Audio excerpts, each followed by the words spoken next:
Kigomano-inĩ kĩrĩa kĩharĩirio kũheana mwerekera igũrũ rĩgiĩ monanio ma waki marĩa matanyĩtwo kũharĩrio bũrũri-inĩ mũthia-inĩ wa mwaka ũyũ, anyiti itemi matiganĩte nĩ monanĩtie itanya rĩa gũtigĩrĩra mĩhang'o ya waki bũrũri-inĩ nĩ yahũthio. We are developing an online housing demand portal which will mitigate developer market risk and significantly boost the supply of housing units at scale, eventually lowering developer costs. Kũringana na ũrũgamĩrĩri wa rũhonge rwa waki bũrũri-inĩ NCA, kĩgomano gĩkĩ nĩ gĩkũnyita itemi inene harĩ kũhe aki ya Kenya ũgĩ wa kũmateithĩrĩria mĩhang'o-inĩ yao yothe. This year, we are also more focused on featuring local exhibitors as the authority is passionate about the uplifting of the socio-economic welfare of local companies.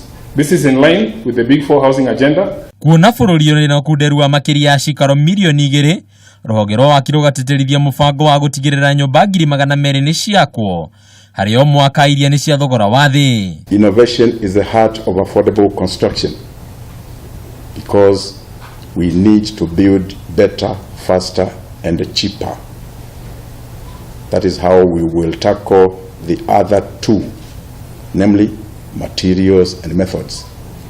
To this end, we have invited contractors and developers to showcase different building products and technologies. Ona kũrĩ ũguo rũhonge rwa NCA nĩ rũrĩtie aki gũtigĩrĩra nĩ marũmĩrĩra makinya mothe nĩguo gũtigĩrĩra Kenya marĩ na imamo bacĩrĩre. Handũ-inĩ ha metha ya wonjoria ya Kameme TV, rĩtwa rĩakwa nĩ Bataru wa Mwangi.